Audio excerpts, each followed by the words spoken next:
y la vamos a dar por iniciada. Bueno, formalmente buenas tardes.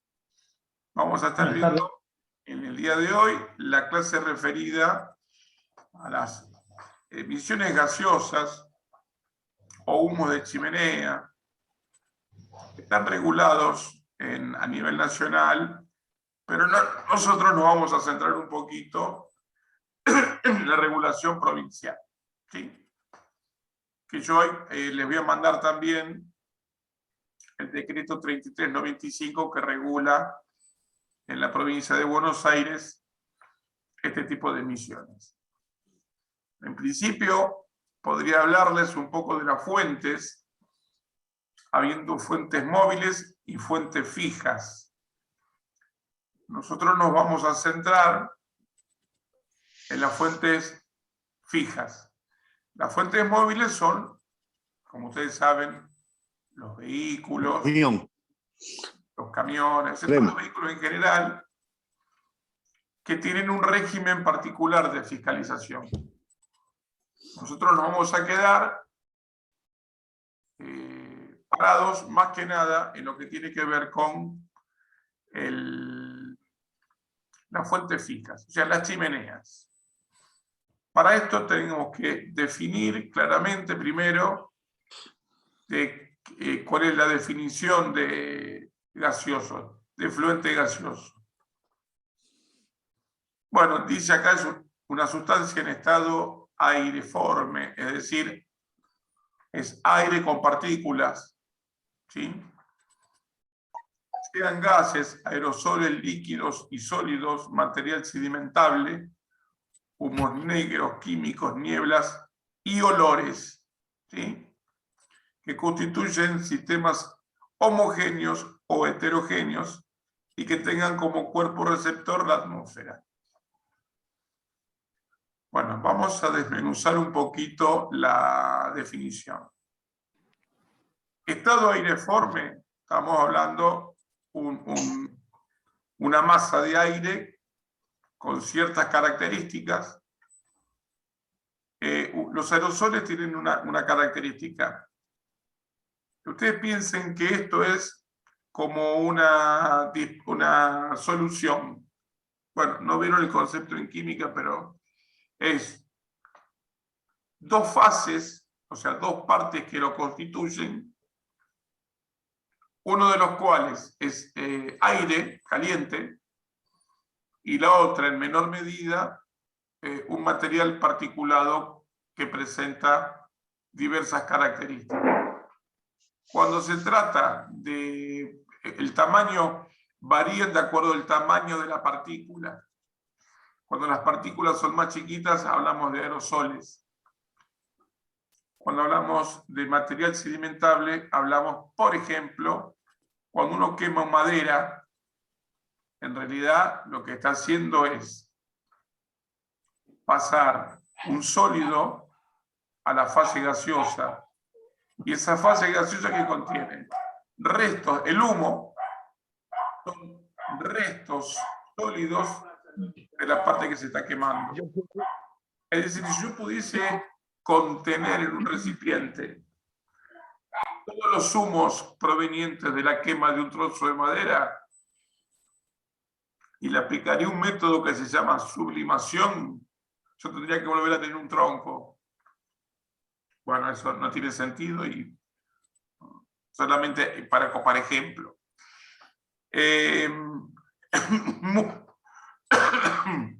Bueno, ustedes lo conocen como el hollín, un motor diésel de un camión. O ves el caño de escape, o ves el humo que expulsa, y ves que, por ejemplo, si está cerca de una pared, esa pared quedó pintada de negro. ¿Qué pasó? Se pegó el hollín como parte constitutiva de ese humo en la pared. En ocasiones, ese aire lleva sustancias químicas. Ya la vamos a ver. Y nieblas es otra expresión donde la partícula es aún más chiquitita que en el caso de los aerosoles. cuando hay humedad, por ejemplo, ¿vieron cuando uno va una mañana de invierno que sale algún aire caliente de algún circuito con agua, que esa agua condensa y hace un humo blanco? Bueno, eso es una niebla. Y también la ley, en este caso, constituye como un contaminante los olores. Pero quiero aprovechar para hacer una aclaración. Que uno perciba un olor desagradable cuando respira no implica necesariamente que ese producto sea contaminante para la salud. Sí puede irritarnos, puede darnos náuseas, pero inclusive la ley contempla una tabla de olores. Como el olor es algo que no se puede medir, sino a través de la subjetividad de quien percibe el olor, hay personas que tienen un menor grado de aceptación de algunos olores. Esa persona le genera una molestia. Recuerden que calidad ambiental es calidad de vida. Es decir, si yo tengo, no sé si ustedes les conté de la fábrica de gelatina en Villa Tesey. Sí. El gran problema que tenían los vecinos, el olor de la carne pudriéndose, los huesos pudriéndose. Esa Rousselot, ¿no? Rousselot, bueno, claro, exactamente. Ese olor los va a matar, no, pero no los deja dormir, no los deja descansar. Hasta que llega un poco. Igual después te acostumbras al olor. Pero no es vida. ¿Sí? Porque yo tenía un amigo matadero que estaba todo el olor ese en los frigoríficos y 2 horas que estaba ahí, ya después no lo sentía más. Cuando llegaba, Claro. decía, qué olor feo. Sí, Y después de estar 2 horas, no. ¿Se acuerdan No del sentía más jabón olor. federal? General Yo vivo ahí Paz cerca de él. y Sí, yo vivo ahí nomás. Punta 3. Bueno, ¿el jabón qué es? Grasa, que cuando yo la combino con soda cáustica, generó un jabón. ¿Cuál es el problema? Que esa grasa se acumula al aire libre y cuando por producto de la humedad, un montón de otros aspectos, se termina convirtiendo en rancia. Y ese olor tan penetrante no se podía estar. Yo me acuerdo que subí a la General Paz el 3 de febrero y ya se sentía el olor. Hace muchos años, 50 años atrás. ¿Sí? Bueno, ¿de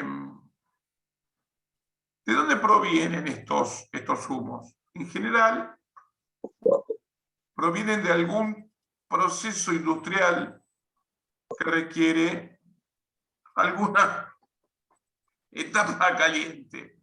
Como por ejemplo, puede ser en talleres de fundición, los humos de fundición, puede ser cuando necesito energía, necesito una caldera, la caldera quema gas o gasoil. Hace unos años había una práctica que era poner sistemas duales, porque había año 83, poner 84, había problemas con el suministro de gas y la gente no podía laburar. Entonces, ¿qué hacía? Si ese día no había buena gas de línea, lo pasaban a gasoil. Ahora, ¿qué ocurre cuando quemo gas? Siempre hay un residuo de esa combustión. Uno de los productos que se generan es monóxido de carbono, que es un gas venenoso. Y el otro, un óxido de nitrógeno. ¿De dónde proviene esa fase nitrogenada? Proviene de que el aire está compuesto por un 73% de nitrógeno, un 17% de oxígeno, y el resto, que es un 3%, de gases raros. Entonces, cuando combustiono, ¿yo qué necesito? el oxígeno, pero también quemo el nitrógeno. Bueno, el nitrógeno se convierte en NOx. Lo vamos a ver en química, ¿sí? Esa X puede tomar valor 1 o 2, con lo cual yo puedo estar hablando de un óxido nítrico u óxido nitroso. Ambos son dañinos para la salud. Son sospechados de ser carcinogénicos, así que son complicados. ¿Qué ocurre cuando en vez de quemar gas utilizo gasoil? ¿Cuál es el residual de quemar este combustible fósil? Genero, por un lado, dióxido de azufre, SO2, dióxido de azufre, o material particulado. ¿Cuál es el material particulado? Hollín. Es la parte sólida que queda como residuo de la combustión del gasoil. ¿Sí? Estos 4 contaminantes están en el decreto 3395, en la tabla A, tienen varias tablas, pero la tabla primaria, que se la conoce como la tabla A, de gases contaminantes, contiene monóxido como parámetros a regular por la ley. Monóxido, óxido NOx, es decir, óxido nitroso u óxido nítrico. Material particulado, dióxido de azufre, plomo en fase gaseosa y ozono. Ocurre con el ozono que a niveles de la estratosfera es beneficioso para generar una barrera que permite filtrar algunos rayos cósmicos, pero a nivel del suelo es contaminante. ¿De dónde puede provenir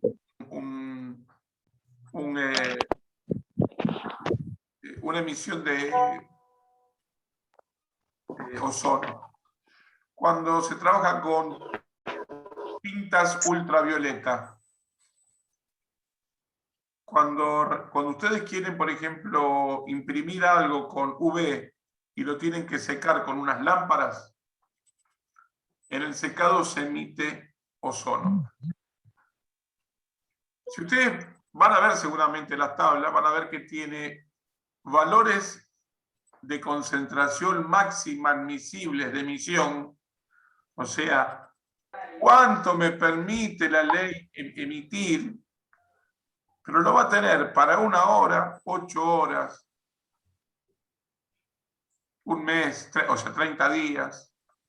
¿Por qué? Porque los equipos que generan estos efluentes no están siempre en funcionamiento. Hay procesos que, por ejemplo, arrancan a la mañana, pero una vez que calentó, por ejemplo, un aceite, tenía que calentar un aceite térmico, lo calentó, se apaga el horno y listo, no se emite más. Entonces, cuando yo tengo que medir esa chimenea, tengo que ir en el horario que está emitiendo. ¿Sí? Se van a dar cuenta de eso. Buenas noches, Ricardo. ¿Qué tal, Diego? ¿Cómo estás? ¿Cómo va? Tengo un problema con la cámara, no me la reconoce la compu, así que estoy presente y estoy escuchando. Sí, te veo acá que estás. Bueno, acá ustedes van a ver los contaminantes primarios y secundarios. Esto no lo voy a tomar, pero sepan al menos estos 6 contaminantes de la tabla A, más o menos sepan. Les puedo preguntar, che, cuando utilizo gas, ¿qué contaminante genero? Eso tienen que tratar de saber. Hay otro, digamos, acá, muy importante hacer una salvedad. Ojo al piojo.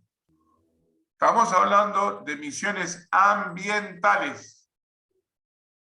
Cuando nosotros estamos dentro de una fábrica, Porque acá se va a tender a confundir en alguna medida lo que tiene que ver con la seguridad e higiene del operario con lo que tiene que ver con el medio ambiente. Para colmo, la ley utiliza términos que se pueden confundir, pero yo quiero que ustedes aprendan a ver la diferencia. Hablando de seguridad e higiene, si el operario está expuesto a un gas que se emite en el puesto de trabajo, lo que se mide para ver qué protección le tengo que dar, un parámetro que se llama calidad de aire en ambiente laboral. Ojo con esta palabra, calidad de aire en ambiente laboral.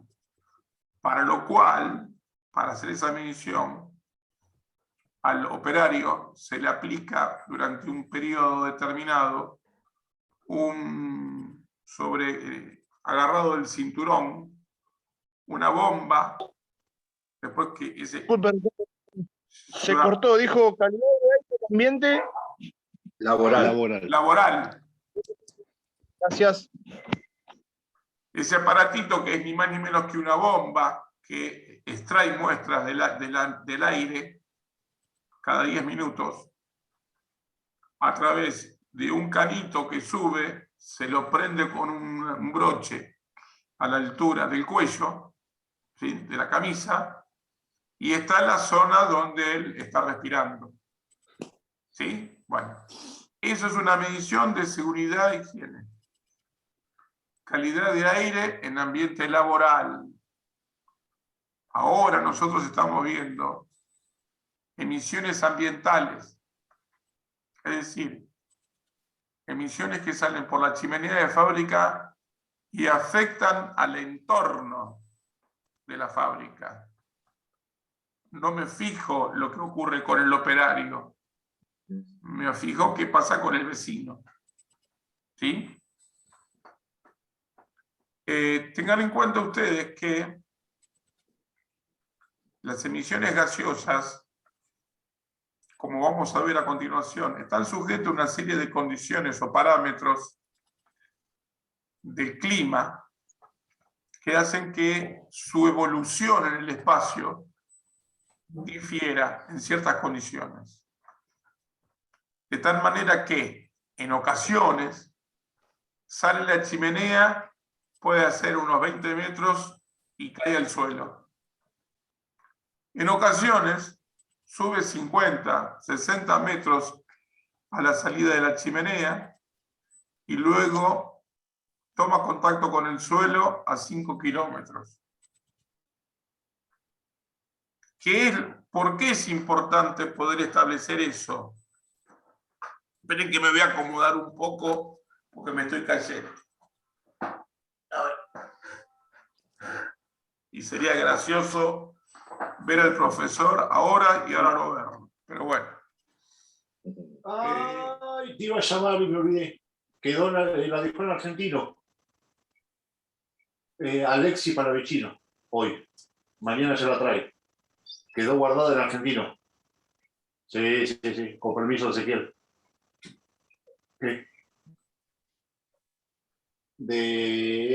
Ahora de lo que hizo de Facundo Cisneros. Sí.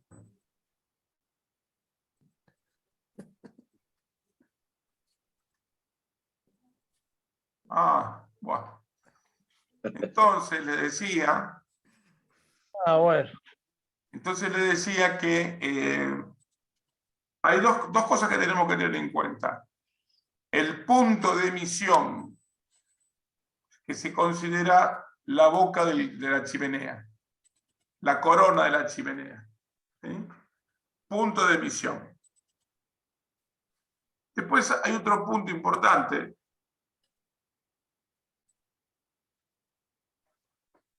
que es el punto de inmisión. Es decir, acá lo define de una manera, pero yo se lo voy a explicar lo criollo.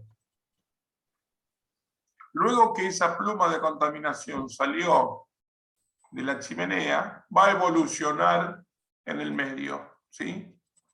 En un momento debido a estas condiciones climáticas, va a empezar a bajar, a tomar contacto con la Tierra, pero cuando llega a la altura de nuestra nariz, es decir, cuando está a la altura de que nosotros podamos incorporarlos a nuestro sistema respiratorio, ahí incorporamos los contaminantes. Bueno, ese es el punto de ignición. ¿Sí? Perdón, Ricardo, el punto de emisión es la corona de la boca. Es la salida, claro, es el punto de sale, donde sale. Está. Y este es el punto de... Cuando esa columna, digamos, masa de gas baja y llega a la altura de nuestra nariz, donde nosotros podemos respirar el contaminante. Por eso, de inmisión, de incorporación a nuestro cuerpo. ¿Está? Sí. Bueno.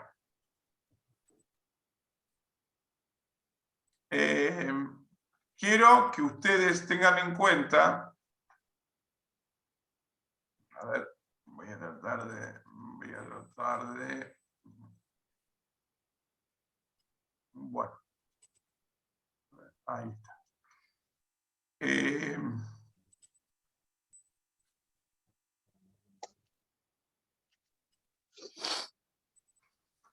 Quiero que tengan en cuenta lo siguiente.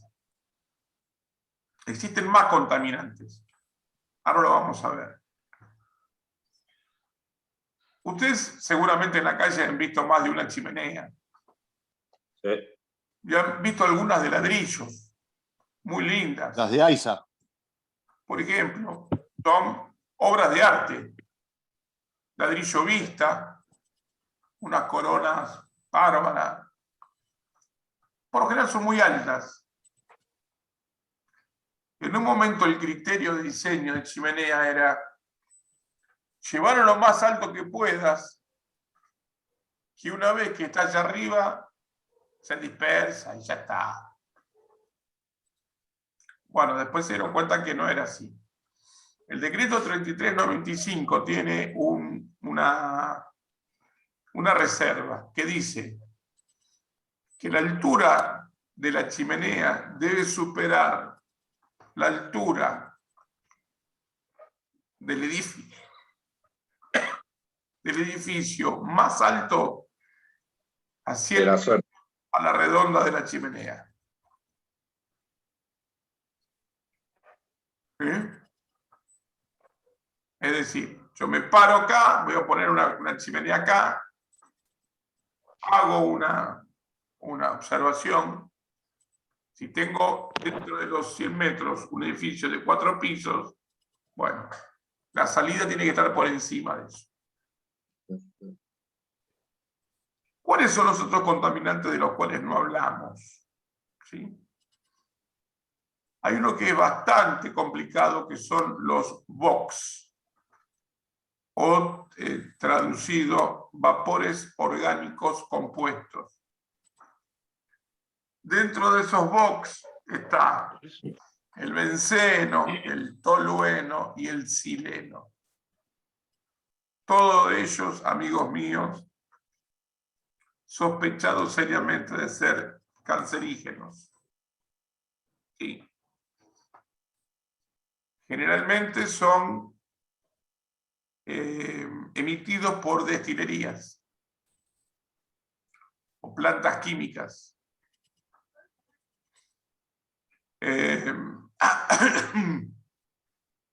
También se miden, pero no están en la tabla. ¿Sí? Después nos podemos encontrar con amoníacos,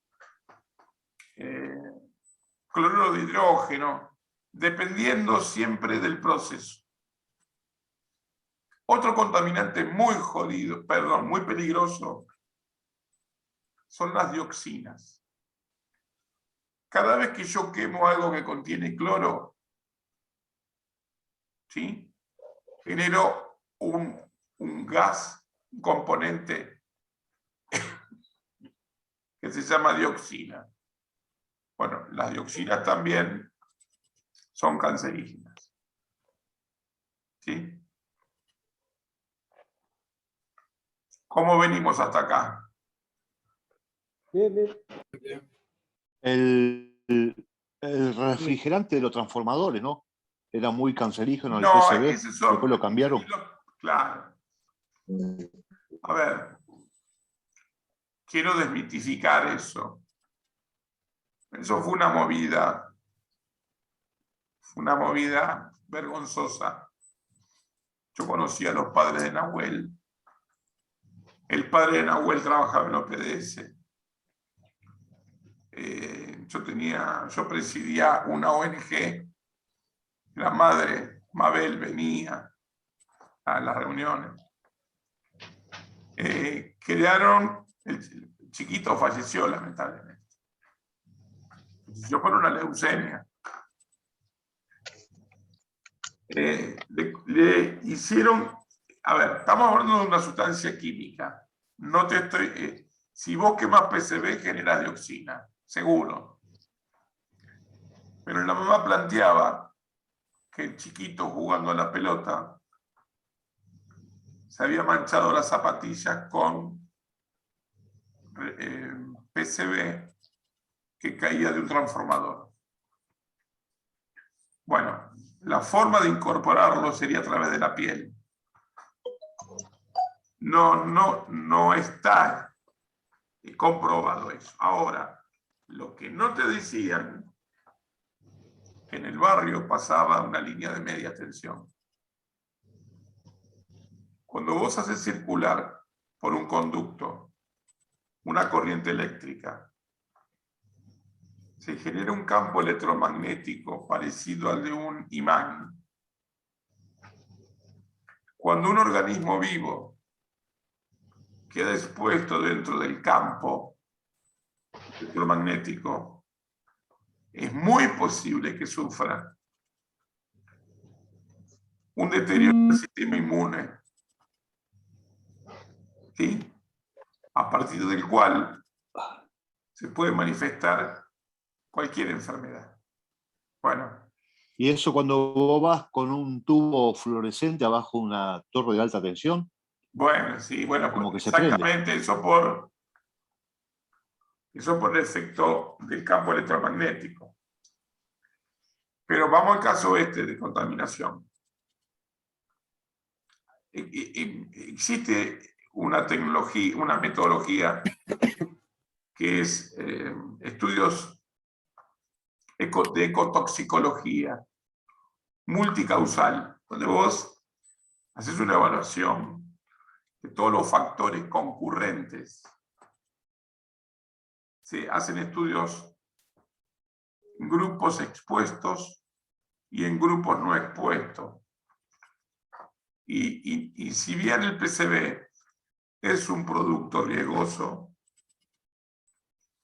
no está confirmado que genere el contacto con la piel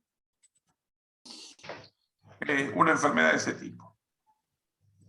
Ricardo, ¿Sí? con respecto a lo que decía Pablo del tubo fluorescente, es un ejemplo simple, pero complejo a la vez. Y sí tiene algunos factores determinantes en cuanto a las enfermedades. Por ejemplo, lo que decía Pablo es la ionización de los gases, por eso se enciende el tubo dentro del vacío del tubo. En nuestro cuerpo pasa algo similar en cuanto a la ionización, de los que fluidos, es lo perjudicial en lo orgánico. Pero además de eso, nosotros tenemos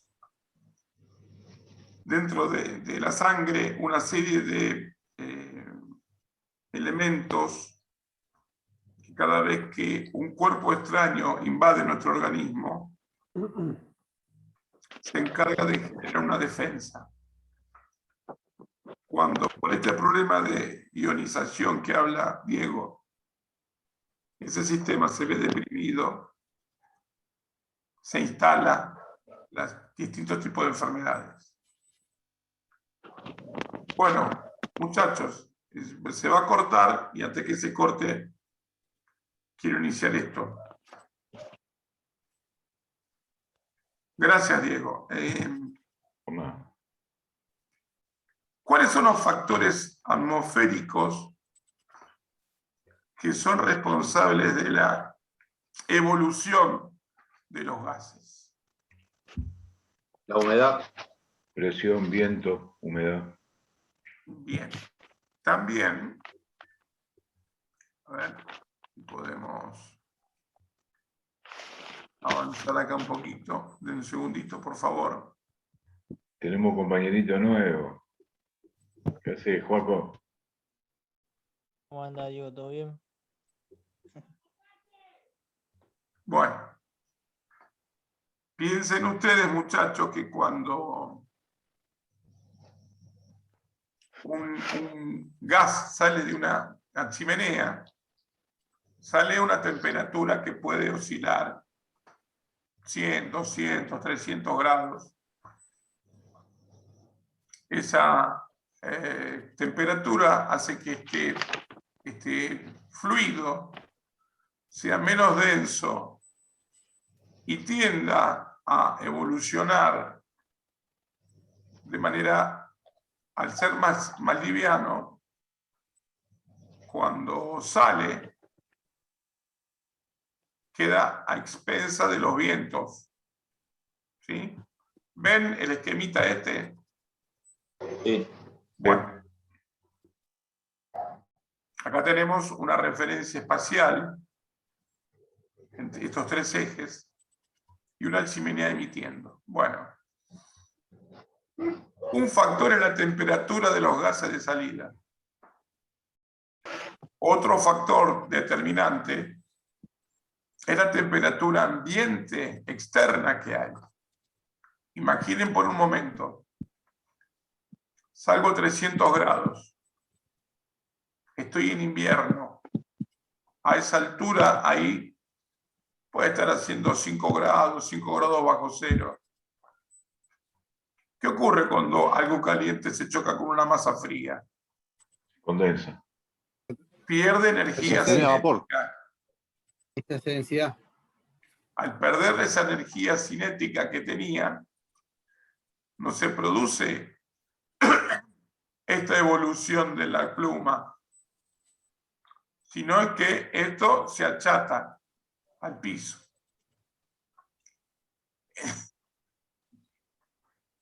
En el verano va a favorecer. ¿Por qué? Bueno, porque acá puede estar a 20 grados. Hace mucho calor. 20 grados, 25 grados a esta altura. Entonces la pluma evoluciona para arriba. Otro factor importante es la presión atmosférica, pero otro factor decisivo es la velocidad del viento y la dirección del viento. ¿Sí? Ustedes, existe algo que se llama flujos laminares. Flujos laminares. Cuando vos estás a 30, 40 metros del suelo, a veces corren capas de aire en un sentido y una capa superior puede correr en forma oblicua a esa o perpendicular. O sea que dependiendo, y lo que es además otro factor, puede ser que la placa que se mueve en este sentido lo haga a 1 metro por segundo y puede que la que está por encima lo haga a 5 metros por segundo. Entonces, la evolución de esta pluma de contaminación se modifica. ¿Sí? No cabe la menor duda que en un momento determinado esta pluma de contaminación va a caer hasta llegar al punto de ignición. ¿Sí? Entonces, ¿cómo es un método para evaluar Pues yo tengo que saber, digo, bueno, yo soy responsable de esta pluma de contaminación. ¿Dónde va a caer? Bueno, vamos a ver ahora en la segunda parte instrumentos de medición